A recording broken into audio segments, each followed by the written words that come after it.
And hello, ladies and gentlemen. This is Doug McKenty. I am here with my friend George Roach. We are going to talk about acting out and acting in today for this, the 10th installment of the Psychology of Lockdown series. We've been going one by one through the characteristics of mystification as defined by John Bradshaw, the psychoanalyst who developed and worked in the family systems therapy lineage of psychoanalysis, and we have been comparing and getting deeper and deeper into how our relationship with government and authority is actually very parallel and can be interpreted along the lines of this family systems therapy situation. So it's been very interesting. We are now really getting deep into it. This is the 10th episode, as I said. And so, George, how's it going today? Good to see you again. Great to see you, Doug. Thanks a lot for having you back on the line. Thanks for your efforts, and your show content has been fantastic. I've seen you doing a lot of other stuff. I hope people are checking it out. Thanks, George.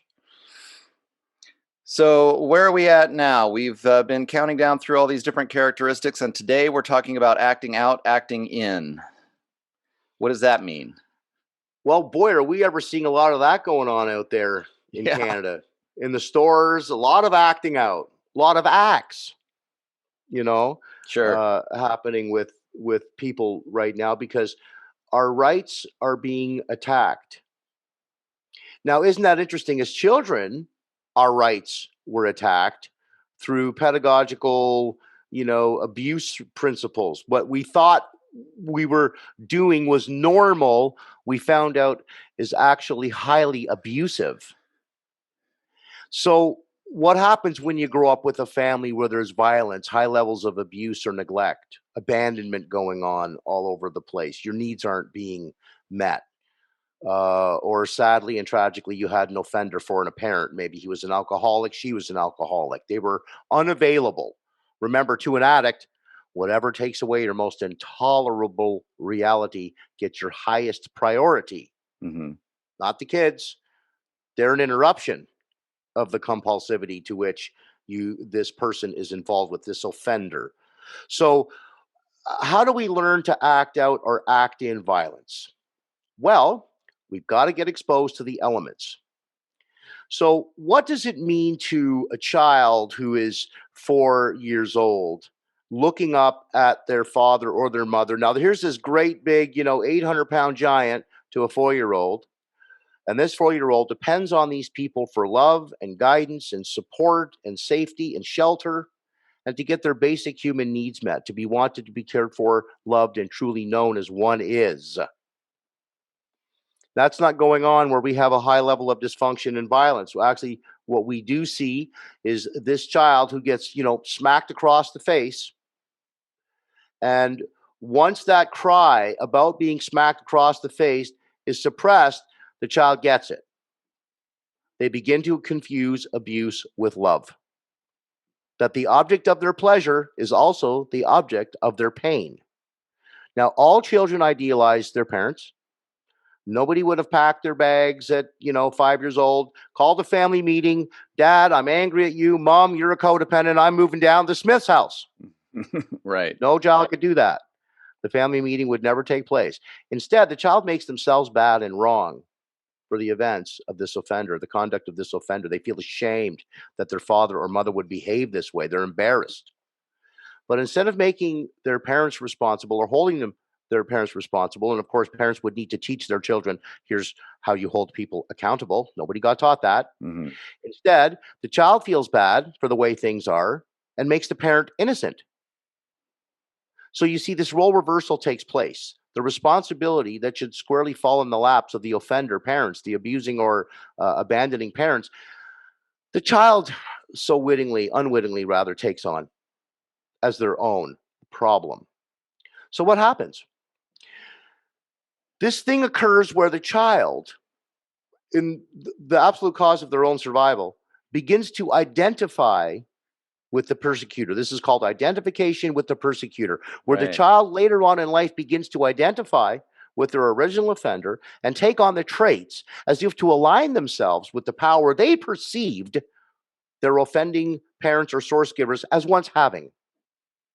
They begin to emulate this power. They begin to do to others exactly what was done to them, placing these individuals in the same helpless position that child in the adult who's grown to be an adult once assumed. So when we talk about acting out, what we're talking about is a child who has internalized these governing scenes. These events get imprinted in the brain, the seat of memory, the amygdala. And that is the storehouse for all the events that a person goes through in life. Some of them we remember, some of them we don't remember. Whatever is not consciously remembered is acted out, thus indirectly discovered. Mhm. As if a person says, "Why did I just do that?" Or "Why did I just say that?" Or "I just sounded like my mother." Right. They start going, "Whoa." I had these people when I was doing seminars. They'd say, "Gosh, you're supposed to pick people like your parents, caring, loving, kind, warm, available, supportive. You're supposed to pick people like that." But I've had these people, you know, they pick people like their parents, and they say, "Oh, I feel like I've known my husband my whole life. He's mostly unavailable, blah blah blah." I said, Right. "Yeah, of course you've known him your whole life. You picked your father. Yeah, right. Of course you feel like you've known her your whole life. You picked your mother because that's familiar. We internalize our parents' marriage as being the only model for marriage or relationship. That Mhm. is an inescapable result. It's all you know. It's all you've internalized. So a child makes very important decisions by the age of 5 about what they expect in a relationship. They can go to other houses as we did when we were children, and we would scan other families' ways of doing things and behaving and socializing. And we would see that it differed from our own. Well, that was kind of weird. See, the Smiths house, they don't do it at the Smiths house the way they do it at the Joneses. Right. Well, why is it so different? You see, kids become curious. They start to notice things. So it's very fascinating. When a child grows up after being involved in abuse, violence, neglect, and abandonment, not only do they pick people who remind them of their former caregivers, they begin to emulate the worst behaviors they hated in their own offenders. Now, isn't that incredible? Yeah. Back when we were children, we fought for our psychological life. We don't want this happening. We fought against it. But after so many experiences in the same vein, we start to internalize the environment and take it on as their own, as if to say, "Okay, you guys can stop right here. Don't do anymore. Don't abuse me anymore. Don't hurt me anymore. Don't put me down anymore. Don't shame me anymore. I can take over. I know exactly how to parent myself. Thank you."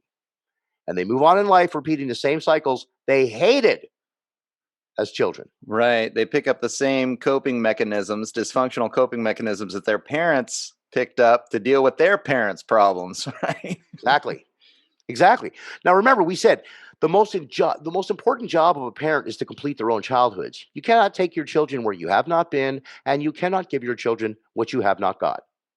If you did not complete the acquisition of childhood, Mhm. acquiring all the needs that need to be met at infancy and toddler and preschool and school age, you grow up to be an adult child with unmet childhood needs. So, why is it important for parents with children to complete the unfinished business of childhood? It's important because what's missing in you will be missing in your children. Yeah. Now, if you taught them behavior that was, abusive and violent, hurtful to other people, when they get into conflict, naturally, where a marriage will trigger some of this stuff, this is when the wife or the husband first realizes something is amiss with my mate, with my spouse. There's a problem here. They don't know that they don't know it's from his childhood, from her childhood. Yeah. They weren't there. They weren't there. They didn't see the upbringing. They didn't see the events this person internalized. They didn't see the program uploaded to this child's brain that would soon be revisited upon the later adult spouse. They didn't see that. So the person doesn't get that the conflicts most people have with their spouses originated with their parents. And the spouse who is on the receiving end of the berating or attacking or what have you, that person is confused because they were never a part to the original conflict in the first place. They have no knowledge of the events, but people project it as if to put their parent's face on their spouse and act toward them as if they're a carbon copy of their parents. Now, isn't that interesting? You know, something I want to kind of reiterate. We've talked about this before in this series, but when we think about childhood abuse, a lot of times, you know, it's easy to imagine the parents are drug addicts or alcoholics, or they're beating the kids, or sexual abuse. But really, when we boil down to it, it's when at any time a child feels like they're not free to be themselves, their authentic self, and they're shamed or told to be quiet or stand in the corner, or you know, their perspectives are put down over time. These real subtle uh, controlling mechanisms start to get ingrained in the child, that their perspective is not valuable, and that's when they build up these feelings of shame that we've talked about, or guilt about behaviors that go outside of this box that their parents put them in. And I want to bring that Correct. up, and because this is what the government is doing, right? I mean, this is really controlling behavior, and we're seeing the bulk of people in our societies now triggered right into these coping mechanisms, and not blaming the parent figure, the government, the authority figure, the father figure here. They can't imagine that the government could be doing something wrong, even though clearly the government is being unbelievably controlling and not allowing individuals to make healthcare choices for themselves, not allowing individuals to decide how to deal with the potential for disease in their own way, from their own authentic perspective. So we're seeing a real parallel here. The lockdowns are teaching us a boatload of information about the people we know. Hmm. Why am I receiving all of these messages about people saying, I had a friend for 20 years, she dumped me when I wouldn't wear a mask? Right. We are seeing the recapitulation of childhood in full technicolor in broad daylight. The problem, once again, being, and what's the purpose of our show, is to bring people to the awareness that this is what's going on. We need a different response this time around. We need a different response. We've got to We grow cannot, up. we got to grow up, man. Yeah. We got to question the narrative. At least keep an open mind. Stop attacking your citizens. That's what they want. They want you to act that stuff out. They Yeah, want you to do it because a divided society is easier to control. They know this. exactly. We've got to understand that they're using us, and they're using our businesses, our institutions. They're acting out their garbage on all of our institutions, our health systems, our legal systems, our businesses are being expected to do things way out of the scope of what they're there to do. And this is because they're strategizing the manner in which they increase the voltage of support they tyrannically and oppressively acquire from the people with whom they know see many other people, like grocery stores. So, and airlines are now being dragged into this. Yeah. Airlines, where their people are being asked. I have a letter from Mark Porter from WestJet where he's encouraging the plane flight attendants and furloughs to take an active role in helping WestJet support its government. You know, WestJet's a caring, committed corporation, and we're going to help people with a smile. We will greet them with a smile to give you the jab. The so-called vaccination that isn't a vaccination, but an mRNA uh, Yeah. stick. Okay. I've been seeing a lot of this kind of behavior here in my community, where now that the vaccinations getting rolled out, even people that were, you know, in November, let's say, pre-vaccine rollout, we're starting to go, why are we closing the small businesses? Because there's no science that actually says that COVID spreads because of small businesses anymore, that it spreads at a Walmart or any of these bigger chain stores that they considered essential services, right?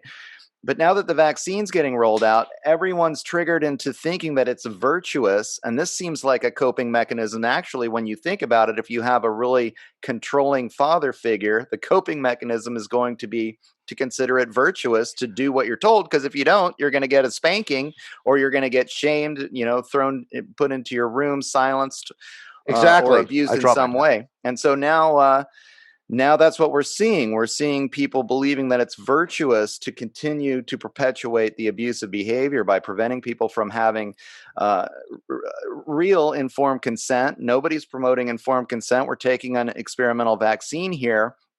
But people are pretending like, well, no, in the United States, the FDA's approved it. Well, for emergency use, but nobody's saying that. That's not what you see on your Facebook page when you Right. post And about this. in Canada, we're saying it's a violation of 14.1. You don't put anything in this body I don't approve of. You're Right. also violating Section 6 and rights for mobility. And there's all kinds of crap being acted out through the lockdowns right now that mimic the dictatorships for which many of us were raised on. It's all too familiar. The response becomes don't say anything. They know what they're doing. Obey. Don't be a jerk, just wear the mask. Don't be a jerk, just get the vaccine. Yeah. The manipulations we were talking off camera that they're lowered the cycles of the PCR test, so caseloads are dropping by the boatloads like rocks. Right. And people are going, the vaccine's working. Right. I mean, you can't even mention to them like, well, don't you know that the World Health Organization changed their recommendations, so of course the caseloads are dropping because now people are using a different criteria, and they don't. I mean, like that cognitive closure kicks in, and they're like, no, my father figure would never manipulate me like that. Right. Exactly. Well, our chief medical professional, Dr. Tam, we discovered Rebel News found or they did a Freedom of Information application and got back the fact that Dr. Tam has a non-disclosure agreement, an NDA with the WHO. Oh, wow. Let's talk about loyalty now. Yeah. Yeah, sure. Or not. I mean, this is the crap that they're acting out on us right now, right in front of people's eyes, boldly, brazen, broad daylight. They're committing these brazen acts of abuse. Yeah. Perpetrating these abuses in schools by forcing children to wear masks. They're acting out in violent ways to squash our human rights code right now.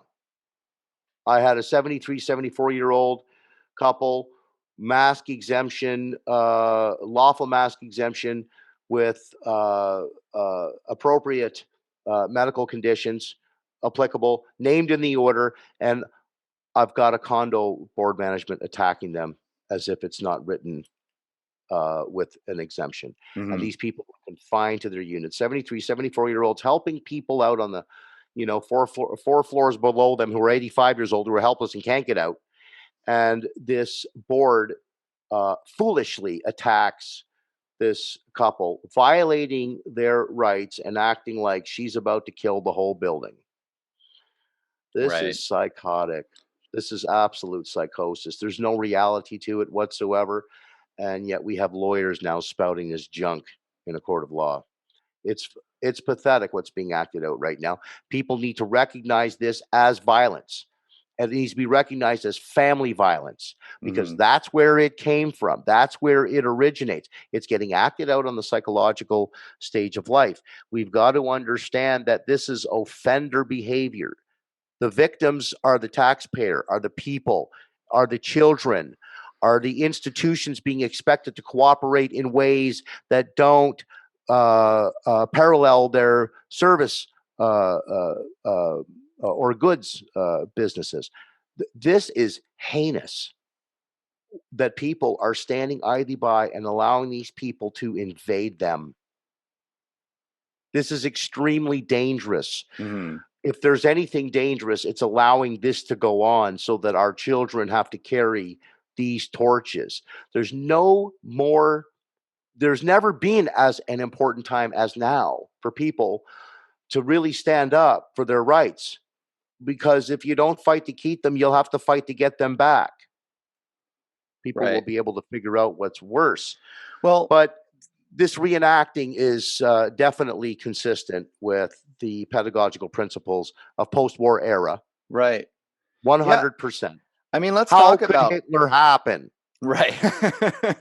Well, and then people are getting canceled when they mention, this is starting to look a lot like 1935 Nazi Germany. Oh no, you can't say that. That's Klaus you're Schwab was fired. born in 1938. Klaus Right. Schwab was born in 1938. Boy, he's right in the perfect slot there. Well, so we got maybe 10 minutes left, and I want to bring it back to the acting out and acting in aspect of all of this, because it's just to kind of really define this characteristic for the audience and let people know that this is what's coming out right now. And also one So, thing, well, let me just mention this because I remember a point I wanted to make about what are our human rights. Like, our human rights are really giving us the freedom to be healthy, emotionally healthy adults. It's kind of yeah. funny because a lot of people don't know how to talk about human rights. And a lot of times, the libertarians will talk about property rights or this and that, or we'll have different theories, natural law, this is where they come from. But having this conversation with you now, I'm thinking about, how do you define a human right psychologically? And it's, well, you have a human right to grow up, to be an adult and be a free person who can make your own choices. And that's a healthy adult. And so this whole system of, oh no, you're still a child, you don't have these rights, the government is going to control you and tell you how to deal with any kind of a crisis. Now it's a virus, but it could be any crisis that they manufacture even. It's And they do, and they manufacture crises because the fear triggers people into this acting out, acting in cycle. sure. Sure. It sends them right back to the earliest of their childhood climates. Where was fear at? Where did you first acquire fear from? Yeah. It's not from adulthood. Fear is your wisdom and discernment energy. I mean, you needed a lot of wisdom and a lot of discernment as a child growing up in an alcoholic, abusive, abandoning, kind of shaming family. Hmm. You needed that. It taught you about what was going on. It kept you in a place of awareness. Now people have a very heightened sense of awareness when abuse is going on. The more scarier it is, the more it imprints in the brain. We call this governing scenes, and then we begin to act those scenes out, or we act them in. People cut themselves, Right. bang their heads on the wall, act all the rage and disdain and abuse of your offender inwardly. Do Got to it. yourself what they did to you. You either acted out or you acted in. Do to others what was done to you, or do to yourself what was done to you, as a way to regain control of the offender. The person sacrifices their own life. This is incredible that a human being will do this. To spare the offender, they will act all the rage and disdain and shame of their offenders inwardly. Right. So the shaming and the virtue signaling that you experience if you go outside and you're not wearing a mask, and all of a sudden people start pointing the finger at you and telling you you're a bad person, that's the acting out. The increase in suicides, the addiction issues, the relapses that we're seeing, all of All this acting kind of, out. and this would be the acting in. This would be people abusing themselves in order to be able to cope with the abusive behavior from the controlling government. Correct. Correct. And add to that criminality. All Hmm. criminality is a reenactment of childhood abuse. All of it. Doing to society what was done to them. Now, Right. Bradshaw did a study once where he had a death row inmates sending him letters. I talked to him about this. He had death row inmates sending him letters who, for the first time after seeing the PBS series that he produced back in the 90s, the first time these inmates are realizing that they had been doing to society what was done to them. Now, that is an incredible realization to come to, that Right. their addictions were all related to their unresolved childhood abuse. Remember, all compulsivity has its roots, all of it, in mystification. Hmm. You see, compulsivity and addiction has its roots in abandonment. Think about that when you think of all the addictions. Back in the 90s, Betty Ford said that there were 83 million addicts in the U.S. That's a Betty Ford statistic at that time. It's greater now. But so if we have that, I mean, those are emotional disorders. Those are emotional diseases are resulting from abuse, and it's being coped with through the use of substance, alcohol, and other means. Whether it could be work addiction, sex addiction, food addiction, Right. a drama addiction, a TV addiction, anything to take you out of the shameful feelings that you have never learned to cope with Right. is an addiction, a pathological relationship to any mood altering experience which produces life damaging consequences, but the addict ignores them because they believe that the addiction does a wonderful job of taking away the intolerable reality for which they have endured, You know, as we Georgia. are experiencing now Right. in the Exactly. lockdowns. The Alcohol cycle of sales, they kept the violence. liquor stores, Yeah. open. Right. Essential services. Essential services, Essential. George. These are essential, man. Keep Oh them man. alcoholics fueled, folks. Absolutely crazy. Well, let's talk about. I've heard this concept of healthy shame, and it's something that as you're healing from the psychological abuse, you actually need to feel in order to go through the healing process and become an actual adult, to finally grow up emotionally from where that arrested development initially happened. And that, I think that's what's so hard for people, because their coping mechanism is to avoid the shameful feelings. And just to let the audience know, like, as you heal, you are going to start to feel that, and you have to go, yeah, that behavior was Uh, inappropriate, and I am ashamed, and that's okay. And now I can heal from that pattern and change, because I know that it makes me feel bad to do exactly. stupid But you, stuff. but you see the old adage of, the first step to realizing you need help is realizing you have the problem. Right. This is precisely what the dysfunctional coping mechanisms of an addict forbid them from ever accessing. Solution is foreclosed. You Yeah. see, remember, addiction takes on the function of concealment, and what it does is it aligns current suffering in exact accordance with the past and remains and ensures that the past remains inaccessible. CBC, because remember, we're feeling horrible, right? We're feeling horrible all the time. We don't feel good. We don't feel Hmm. like doing much. Don't feel like doing anything. Have a few drinks. Right. The thing is, the thing is, you are disconnecting yourself from your past. You can't get to the root of the problem because you keep trying to feel good and restored by the use of a substance outside of you. I call these people substitutes. Sure.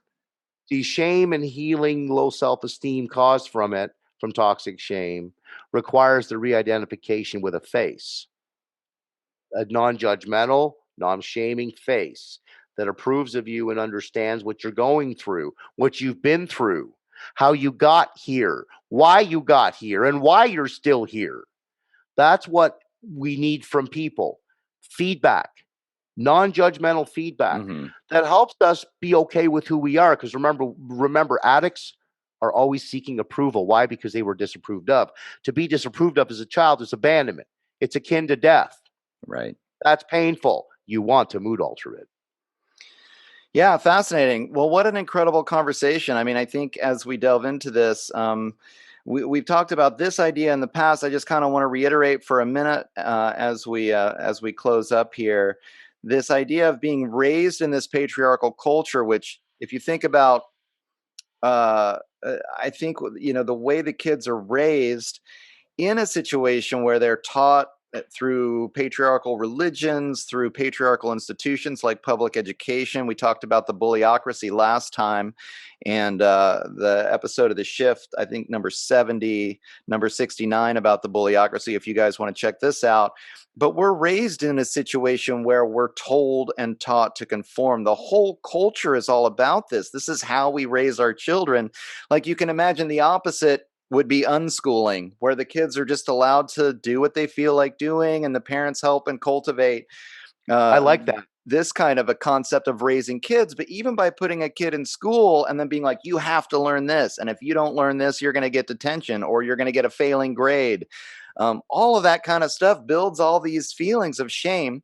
Then when the person grows up, they have arrested development. They're not allowed to become fully individuated as an adult, and they're trapped in this cycle of violence. So that, well, let me just finish here, George. So that when the government, the authority, the new authority, the authority figure for adults, the father figure for adults comes down, says, oh, there's a crisis, triggers everybody into either acting in or acting out, whatever their coping mechanism is. And the ones that are acting out are actually helping the controllers control everybody, and the ones that are acting in are hurting themselves. So they're not strong enough to stand up against the controlling figures. And this is exactly how the patriarchy rolls, right? This is why we have an elite class with billions of dollars, because we don't stand up to them. It's all familiar. Yep. Familiar. Totally. You know, when people are able to attach the current set of circumstances, the tyranny and the oppression, the abuse of our human rights that's going on right now, when they're able to attach that and connect the dots back to their own childhoods, they will see the psychological warfare that is being bestowed upon the globe. Yeah. All the world's people. All the world's people are witnessing crimes against humanity on steroids, and they're not prejudicing anyone. It's not for the youth. It's not just for the middle class. They're abusing our senior citizens who took care of all of us to carry the torch. So I say to everybody, stop acting out, stop acting in. If you are, get help and join us. You're not available to help us or join the rest of your citizens who want to defend our way of life. You're not available if you're all bottled up with toxic shame and addiction issues and problems in your past that you have failed to confront. It is very important, and the only way you can make yourself available to us and to the rest of the human beings that await you is you must deal with your history, because if you don't know your history, you're only doomed to repeating it. Yep, time to do some of that shadow work, people, and go back and find your inner child and figure out what was going on and feel some of that healthy shame for some of the behaviors. Yes, be honest. You got to be honest. Let's go. Transform into a healthy adult, and then you'll know the right thing to do, right? You'll know the right choices to make. You'll have higher awareness. You won't be working out of fear. You'll be grounded, so thanks again, George. What a great episode. Another solid characteristic to really understand what's been going on here. What's going on, not just with the coronavirus and the lockdowns, but really what's been going on for a long, long time in terms of this patriarchal culture, the way these governments and this upper class has been able to control us psychologically for many generations. And this is it. This is it. And people need to start looking at themselves. Go inward, okay? Start from behind the eyes, not in front of them. Most of the issues we're seeing out there right now stem from what's going on behind the eyeballs of our citizens, not what's in front of them. It's not what happens to you. It's how you respond to it. And life is 10% what happens to you and 90% how you react. And if you're reacting, you're redoing the past. We want to be creative. We want to be responsive. We don't want to react. Well, cool, George. You want to tell people where they can find out more about The Line? Absolutely. Find us and follow us on @TheLineMedia on Twitter, where we're posting a lot of content related to the current state of affairs with these rights abuses and the lockdowns and how they are affecting people in the various ways. So follow us on @TheLineMedia, @TheLineCanada on Twitter. TheLineCanada.com has launched its legal initiatives, so they are on there. If anybody is violating you, do not hesitate to hold them accountable. We need every person to do that. It's vital that we do not let people away with the violation of our rights that gives them a nod. That's not the nod we want. Get us at TheLineCanada.com for that, and The Line Canada on Instagram, and not Parler. What's that other one that we're on? Twitter? Telegram. Oh, okay. Cool. Thank you very much. All right, and I've been your host. My name is Doug McKenty. You can catch me at www.theshiftnow.com. I normally do a long-form interview podcast called The Shift with Doug McKenty, and you can catch that on YouTube at The Shift, on Facebook at The Shift with Doug McKenty, or just look for me, Doug McKenty, on Facebook, on Twitter at D McKenty, and I am now on a variety of other social media platforms as well. So if you just Google Doug McKenty or The Shift with Doug McKenty, you'll find me. Again, www.theshiftnow.com, where you can find everything and sign up for the newsletter for updates, including the Psychology of Lockdown series. All right. Thanks again, George. You have a great day, and we'll be back next week with number 11. What's the topic for next week? Next week, we're going to be heading into time distortion. Sounds like a good one. Very cool tactic. I'll explain more then. All right, cool. We'll see y'all again next week. Thanks for listening. Take care. Thank you. Thanks, Doug.